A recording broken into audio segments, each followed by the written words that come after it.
Bem, vamos começar a última conferência da parte da manhã.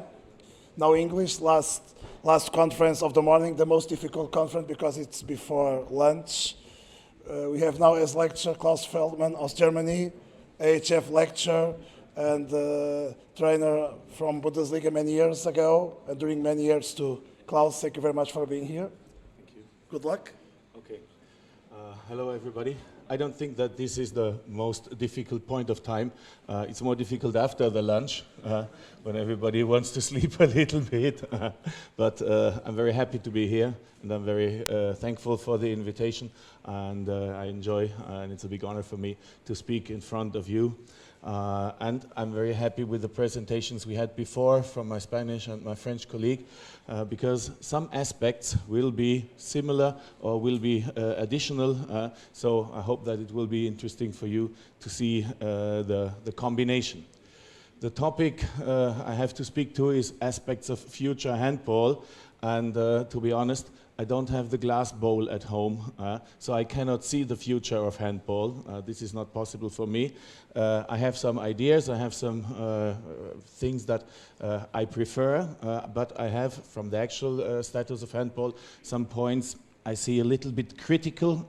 So let's go about or go through that presentation and see what might be good for the future. This presentation is divided into 3 chapters. The first chapter is some open questions we have to see or have to face for the future. The second is to orientate at the actual trends, what is handball now and what might come from this. And the third gives a little perspective to the future, and I think it's really important to come back to the basics, because sometimes development in a wrong direction can be changed if we go back to the basics. Okay, Pedro, how long do I have to speak? 2 minutes? No, okay. No, I don't want to cut the... Okay, I try to hurry up a little bit. Okay, thank you very much. So, first chapter, open questions. If we speak about training today, it's for the handball of tomorrow. And this is something which is very special, because we don't know how handball will develop in future on one side, but if we orientate only on today's handball, we will not open the opportunities for tomorrow's handball. So training today means to give to the players some input that they have to use maybe in 5, maybe in 10 years. We had a short discussion with you, Jordi, about the actual situation in top handball. The players are now getting older and older in top international handball. They are getting more experienced, physically better prepared. So for the young players, it takes more time when there are less chances to come to top level on national league and top level to international league. But we have to prepare them for a long period they can play on higher level. In my time, 30 years, you were an old player. Now 35, 38 as a court player, 40 plus now for the goalkeepers is no problem. And this will show that, or this shows that there is a long period they have to go and a long future they have to be prepared for. And one question we have to answer is, will there be only one handball in future? So we have now one variation which is coming up very strong, it's handball in the sand. But on the other side, we have to see that our rules are developing a little bit, and that we have professional handball on the one side and basic handball on the other side. And if we talk about some rule variations maybe in future, like a shot clock or something, then we have to see that this is maybe only possible in professional handball, but not in basic or normal handball for every player. And then we divide a handball in 2 or maybe more categories. In basketball, you have the same. You have the FIBA, the European handball, or the world FIBA, the basketball for the rest of the world, and you have the NBA, and they have different rules. Maybe in future we will have the same situation. So the question, what will happen with our rules, is very, very important. On one hand, we have to develop, and development of the rules is very important. So you can see from the past that we had some development, for instance, with a quick throw-off. Now with the last one, 7 against 6. So there's a constant development in this. On the other side, we should not lose our character. The character of handball is different from football, is different from basketball, is different from American football or other games. And this is something which is quite sensitive from my point of view. And we have to orientate on one side, on the top level, have to see what is development or the actual trend there. But we have to give some additional things to that too, because we don't know what will happen in the future. So if we see something at the moment, it will not mean that this is the same handball in maybe 5 or maybe 10 years. So yesterday in the course we had this practical demonstration and we focused a lot on individual one-on-one situation in the wing position. And it's obvious to see that this is some element which we do not see in top handball today. Because the wings are standing only in the corner and waiting to get a free shoot. They are not actively involved in the game. No ball circulation with the wings, no one-on-one. This is some traditional thing. In my youth, we had this. As a backcourt player, it was easy to give the ball to the wing and initiate the one-on-one move, and you follow inside and shoot as a backcourt player. Nowadays, you don't give the ball to the wing. But who knows whether we will see this in future. So if we don't educate our players in this way today, in the future we will miss this element. And I think this is not a good development altogether. So that's why I think it's very important to work out the basics for future performance right now. So, and this depends on at least 2 aspects I want to focus on. The first is, who is able to play fast? Can you continue this sentence? Can play slow too. But if you always play slow, then you have a problem if you have to switch and to play fast. And the same is, who can play in open space, can play in smaller space too. But he is used to orientate and to move in the open space. If you always play in small space, and then you have to go to open space, you will feel problems too. So these are 2 elements from my point of view which are very important for the education of the young players now, if we want to make them adapt to future handball, that they learn to play fast and they learn to play in open spaces, because the other way around is, from my point of view, a little bit difficult. Okay, let's see what's happening, what happens in the actual tendencies. On one side, we have defense. And some of you have been to the course, they know this pyramid. I always say it's a pyramid. Also, you see only a triangle. So we have variability in actions and positions from the defenders on the ball side and on the help side. This is corresponding to the 2 lineups from the French team we saw now. And this is individual quality we want to develop, or we can develop in this first stage. And the wider the basis of this pyramid is, the higher we can build up, we can come to the cooperation. In the cooperation, we have to stay and to switch. You said slide and change, but it's the same. We have to help and to double team. And these are the 4 types of cooperation in which the players have to be variable too. And the third step, or the third floor in this pyramid, is the team defense with the systems we have so introduced from our French friend, one special thing, or one special variation like the 5-1. From my point of view, nowadays, the first and the second floor are very important. Floor number 3, not so important anymore. Maybe we can say that handball has lost a little bit its character as a team game, because the individual actions and the small group cooperations, they dominate the output in defense, but in attack too. So, to see how attack and defense depend on each other, I have a small video, and some of you know it already. It's from a Bundesliga game last year. It's Rhein-Neckar-Löwen, the home team, against Flensburg, so 2 top teams in German Bundesliga. And you see how they play. Or maybe how they do not play.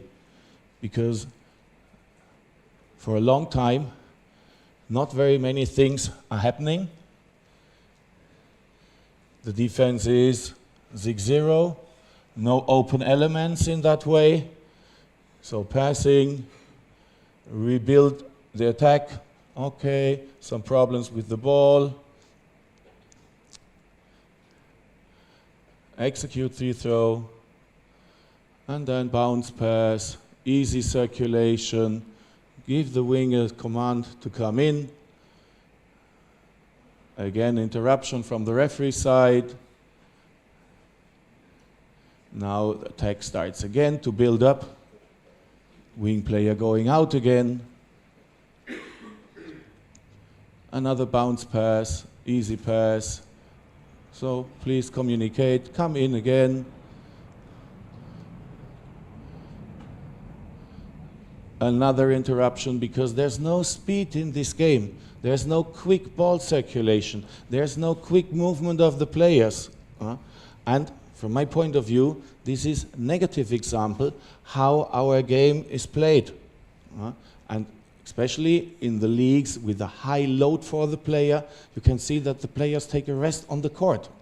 They cannot recover during the matches because they have so many matches, so they have to recover during the match.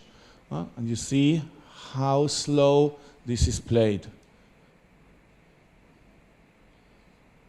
Finally, after 2 minutes or something, we have a result shooting from the ground. So, from my point of view, this is not attractive handball. And for the future of the handball, we should avoid this. But it depends not only on what the attackers are doing, it depends on how they are enforced to act from the defense side. So if the defense is very passive, very back to the 6-meter line, and gives the attacker the chance to perform like this, they will do it. The maximum pressure can come now from the referees if they enforce passive play. If not, they will take the time. So, you know this word, defense makes the difference. It's not only a word that says something about success in the game, that the better defending defense will win.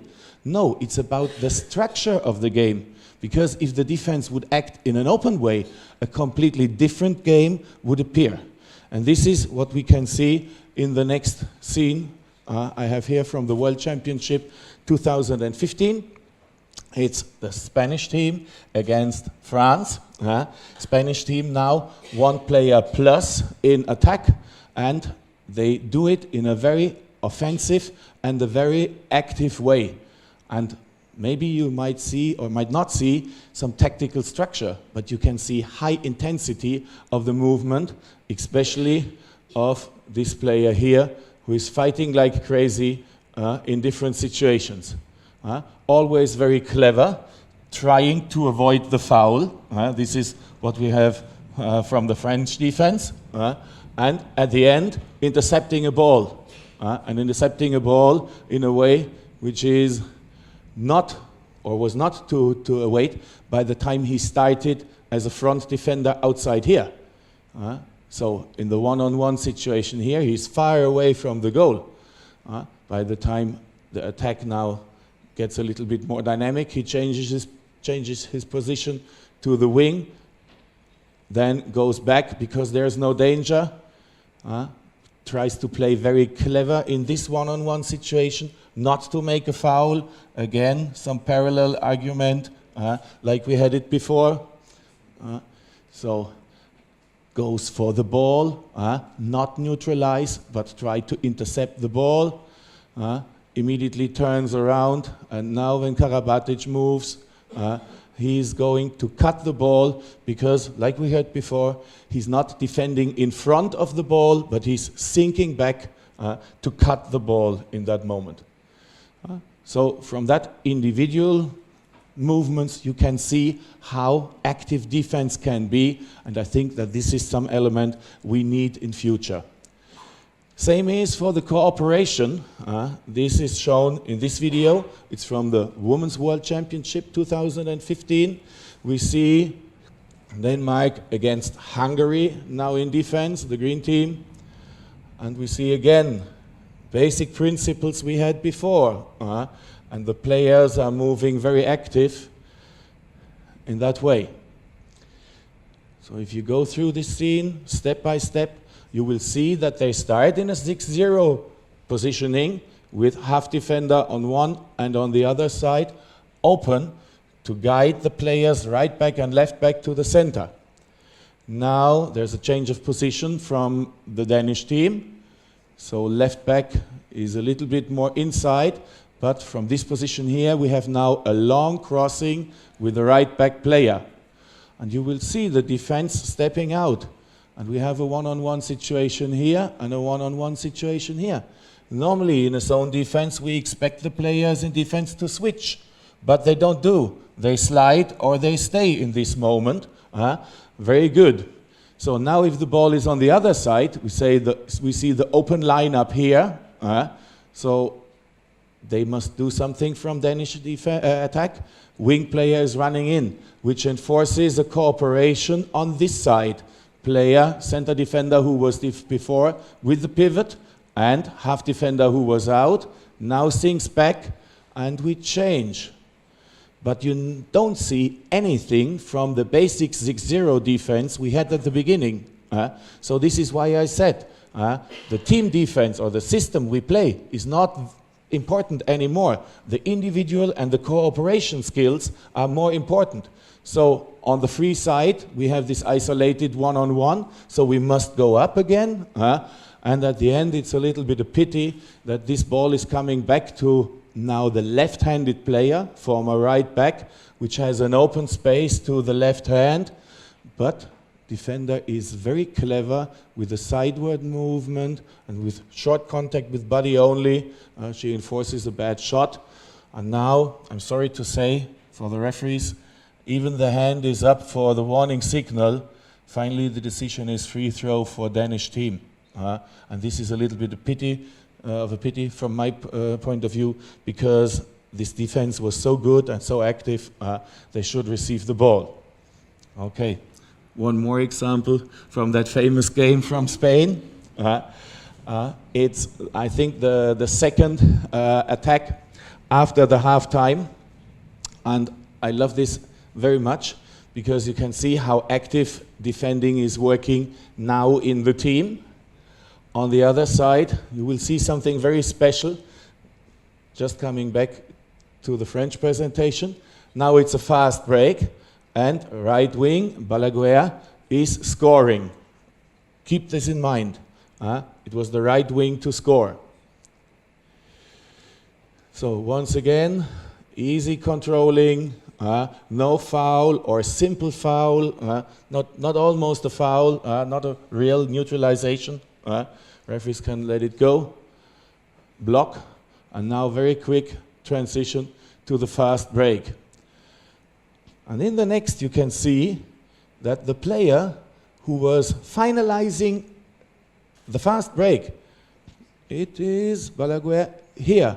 He will come back and take the half defending position on that side. He was wing defender before on the other side.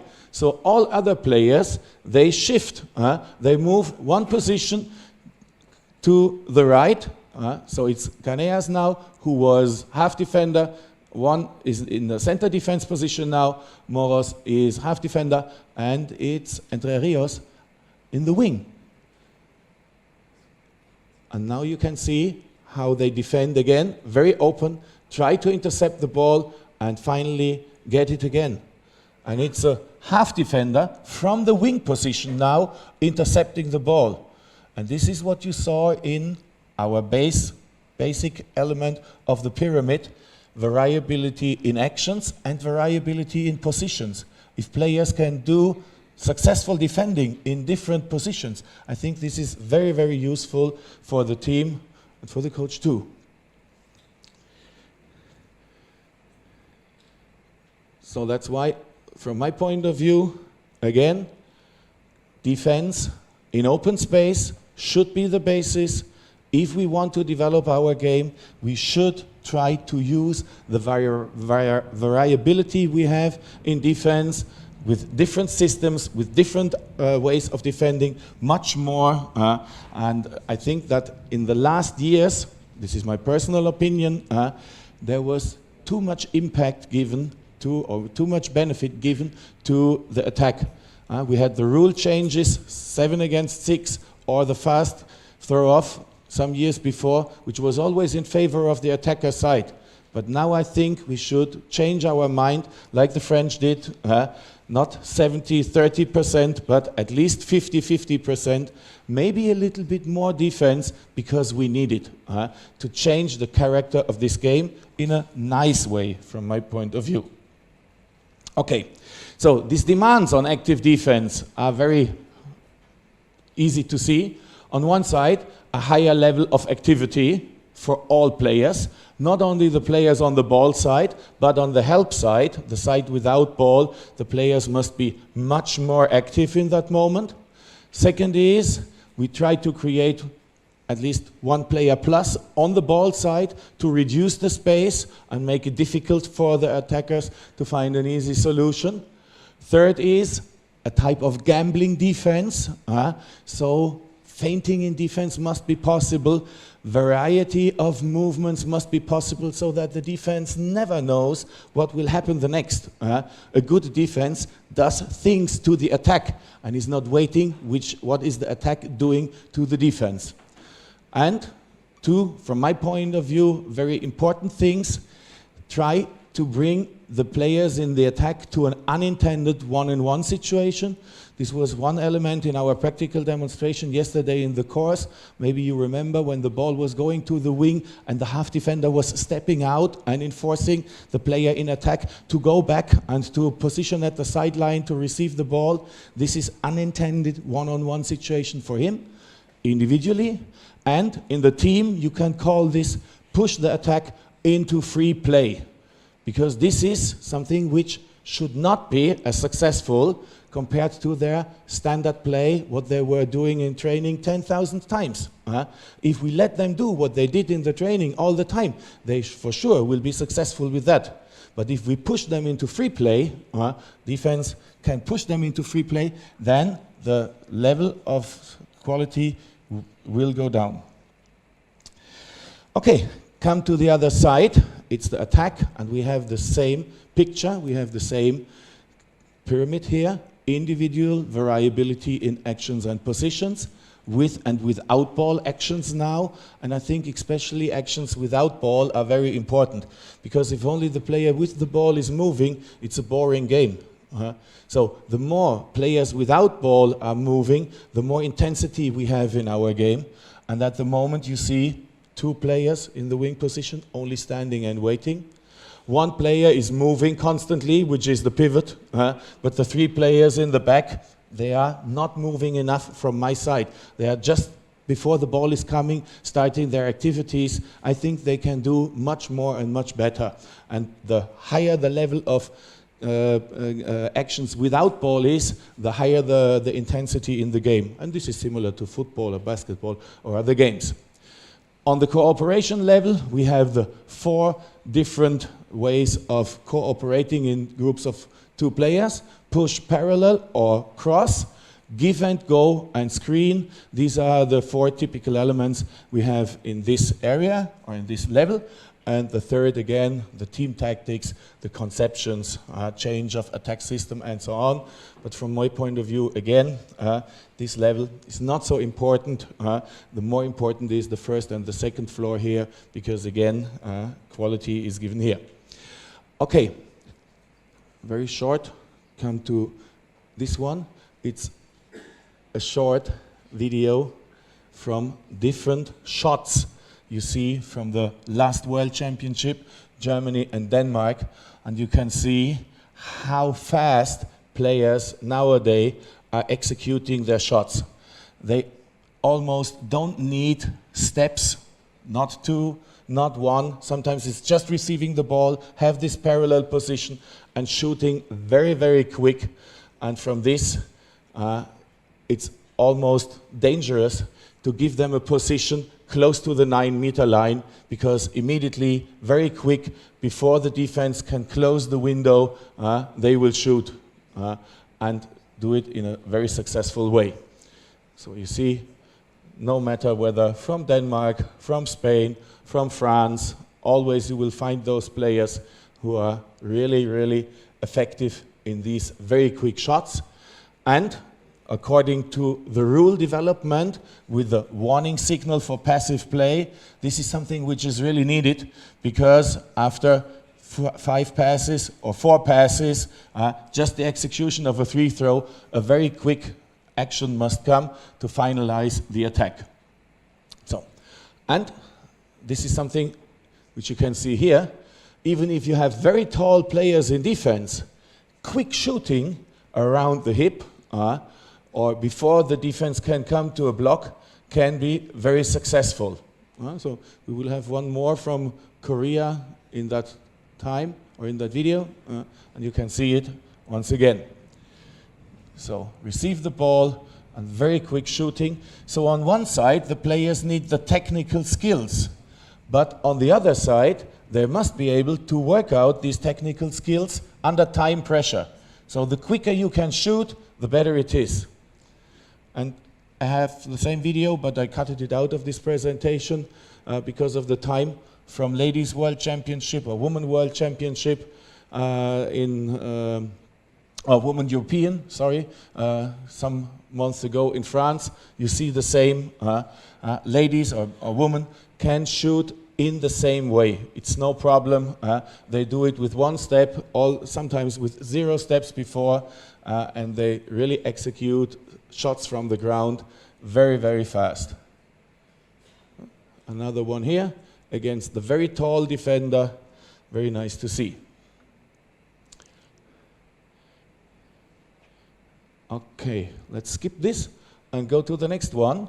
This is a short video with some variations from the wing players. And it's really artistic what we can see, and spectacular from my point of view, what we can see from players jumping from an area which is almost out of the court, you might say. So always the defender says, let him jump, goalkeeper will do it. But good players like Dibirov here, or others you will see in that video, use that very small ankle in a nice way. So, from one point of view, quite attractive.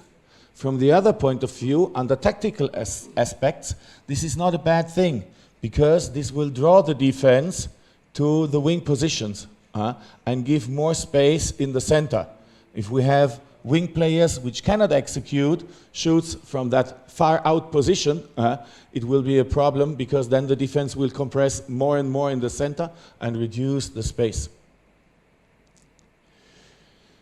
So once again from Norway, passing under pressure, very good. So release the ball, not to the next position but to the wing. It's very good in that moment. But you can see the wing player jumping in. He's not waiting for the ball. He's moving into the ball. Then he can shoot in a nice way. And even if the ball is coming from the goal, jump and make a special variation here. So, quite interesting what happens. Again, our friend from Russia. Now against Germany, doing it in a nice way. And as a goalkeeper, you might get crazy with that. Okay, so on the other side, coming back to the first level, variability of positions and variability of actions, we depend on players in future which have a little bit wide range of individual actions. So this again is from women handball. It's Cristina Neagu from Romania. From my point of view, for sure, best handball player in the world now. Now she's injured. This is a pity, but she's doing in a very, very good way individual actions from her basic position, which is left back, to the center. Shooting on one side, using 3 steps, using 2 steps. But sometimes use the straight move, like you can see it here. Oh no, this is again a little bit parallel movement inside, but later on you will see a straight move. And again, shooting very quick. So, shooting from the air, after jumping, no problem in that moment. So, once again the same.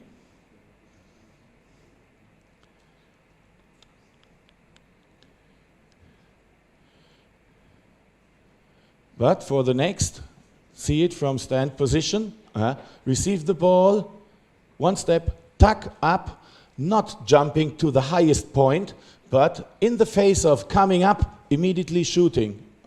So these are small variations in the shooting technique which can give the player success, because if I jump to the highest point, this gives time for the defense to establish the block. If I shoot very quick in that moment, I'm in the air, I'm not on the ground, but defense is not ready for the block. So in that moment, I can shoot over her. Even this defender, she's more tall than the attacker. Once again here, attack, quick shoot. Very good. And she's very good in cooperation skills and using the situation in a creative way. Now you see, this is the preparation for a screen. Everybody was waiting for her to accept the screen and to go inside. Okay, if everybody thinks inside, I go outside. So, and this is variability, or you might say creativity from this player. And I think we need those players who can solve these different situations in a variable way. Again here, one-on-one to the gap between first and second defender. Now against man-to-man, run free, so it's an action without ball and not with the ball. All those elements we saw in our pyramid, actions with and without ball, you see here from her. Again, after wing player is running in, a 2-on-2 situation. Now, again, feint inside, defense takes care for the screen. Okay, outside there's space and I will go. And these are elements in our game which I think are really good because they are a little bit dynamic, a little bit surprising, not only for the defense but sometimes for the spectators too. Okay, but as I said before, it's not only positive what we see in our game, sometimes we have negative elements too. And I'm sorry to present my personal opinion here, but 7 against 6, from my point of view, is something negative. If you see how the game is played, I have a short sequence here, then you can see that again, this is too static. It takes time till the second pivot is established. This is no more change of positions. It's just like playing chess, one pass to the next. Try to draw the defense and in some way try to give the ball to one of the pivots. It was much worse in this scene or in the next, when it was Croatia in the World Championship in Germany against Spain. You see how close Duvnjak and all the other players come to the opponent's defense and how easy or how long they control the ball and how easy they try to find solutions. So from my point of view, 7 against 6 in this way is for sure not an attractive element. So let's see the next one, and this is really strange. Player coming in, bounce, inside, feint pass, feint pass, feint pass. Oh, nothing happening here. Ball is going to the other side. Feint pass. You get crazy with this. And the referees don't understand the game. Because after second feint, tuck, hand must come up, from my point of view. Okay. So, in this, you can see how our game is developing. I got a signal to hurry up a little bit. So let's come to the last chapter and 2 slides with the information what we should do. First of all, athletic skills. will be more and more important in the future of handball. Coordination, first of all, as basic for our techniques. Agility, not only running, but quick observation and decision making. The final video will be about this. Strength and power to avoid injuries and to have these explosive actions like we saw them in the shooting from the ground. And endurance for the regeneration, which is important too. Okay, now the next slide, come to technique and tactics. It's about defense, first of all. From my point of view, this is the field of development in handball which we need to work out in future, because long time we didn't take care about defense, and defense structures attack. Attack on the other side, but not in the actual way, because we have too many similar elements, too many teams using the same release actions, pivot coming around, crossing without ball. So from my point of view, higher variability would help the game, especially with more movement without ball. All those things in combination with quick observation and under time pressure, which is something which is really important to solve the situations 1-on-1, 2-on-2, 3-on-3, individual and the small group cooperation, first and second level of our pyramid. And to give you some examples, I have this last video and then I will finish. This is about agility, but not only motor agility, but agility in the mind, or cognitive agility, you might say.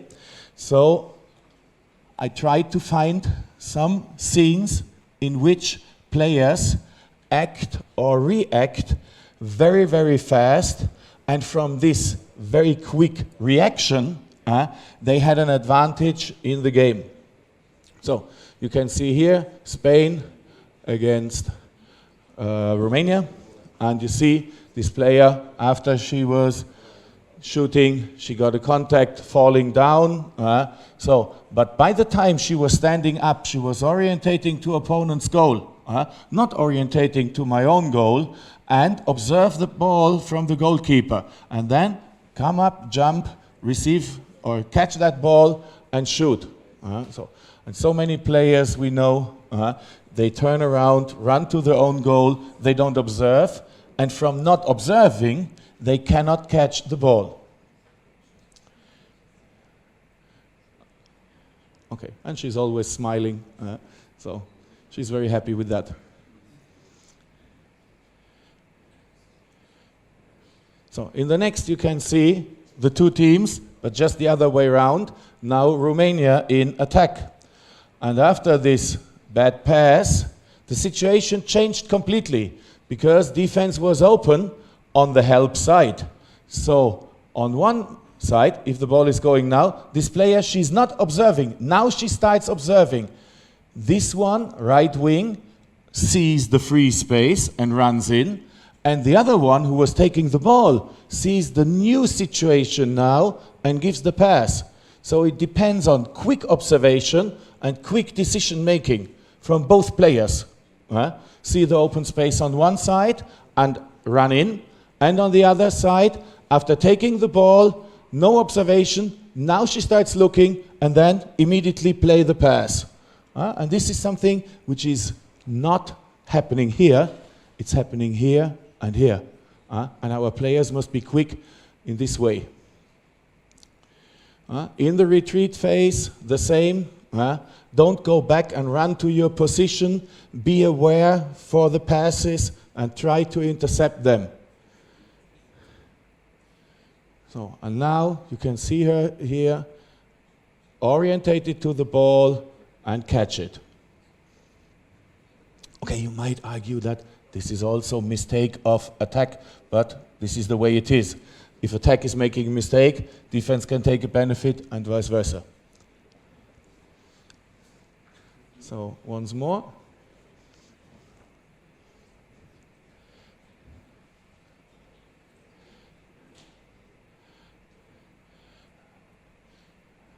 And then we take this as the last one. Very nice scene. You see center back player of Denmark. Oops. Surprise. She was turning around.